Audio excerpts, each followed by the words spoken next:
মাংসটা হচ্ছে, আর কিছুক্ষণের মধ্যে মাংসটা হয়ে যাবে, তারপরে খাবো। খুব খিদা পেয়ে গেছে, বেজে গেছে 2:30।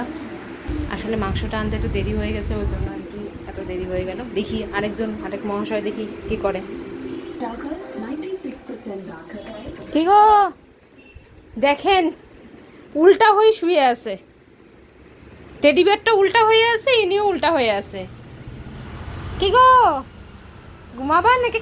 না খাই ঘুমায় পড়বা নাকি? কি গো, দাবি কি? কি হলো? কোনো মানে হয়?